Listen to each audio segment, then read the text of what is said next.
C'est l'histoire d'un homme pieux qui était l'orateur d'une grande mosquée à Damas. Un jour, cet homme fit un rêve. Dans ce rêve, il vit le prophète sallallahu alayhi wa sallam. Le prophète lui dit: dis à ton voisin tel qu'il est mon compagnon au paradis. Cet homme fut extrêmement touché par cette nouvelle. Lui qui a voué sa vie au Seigneur, lui qui a tout étudié, la science, le fiqh, le tajwid, l'art d'être orateur, et voilà que c'est son voisin qui a cette récompense unique.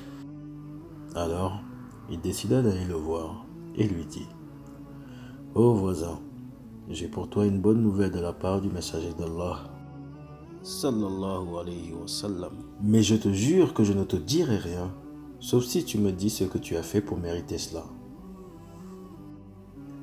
Le voisin refusa de répondre. Alors l'homme, surpris de la réaction après une telle annonce, se mit à insister. Il insista. Finalement, le voisin céda et dit: je me suis marié à une femme, et au 5e mois de mariage, sa grossesse arrivait à son terme. Donc cet enfant n'était pas de moi.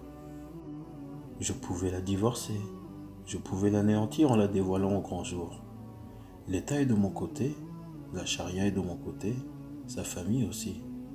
Mais j'ai voulu l'aider dans son repentir et la préserver. Alors, j'ai ramené une sage-femme dans la nuit. Elle l'a accouché. J'ai pris l'enfant sous mon vêtement et je suis sorti. Je me suis arrêté devant la mosquée jusqu'à ce que l'imam annonce le début de la prière, de sorte qu'il n'y ait plus personne dehors. Alors, je suis entré à mon tour. J'ai mis le bébé derrière la porte et j'ai rejoint le rang des fidèles. Lorsque la prière prit fin, on entendit pleurer l'enfant.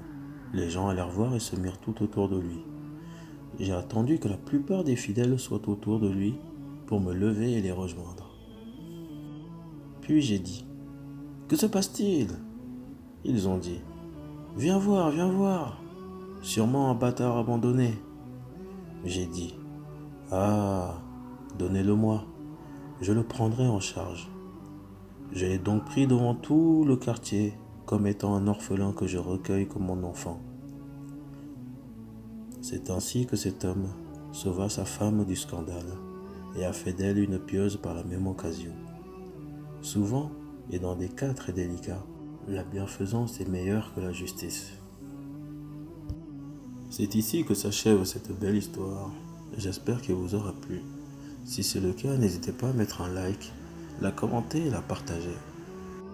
Et je vous dis à très vite pour une nouvelle vidéo, Inch'Allah. Assalamu alaikum wa rahmatullah wa barakatuh.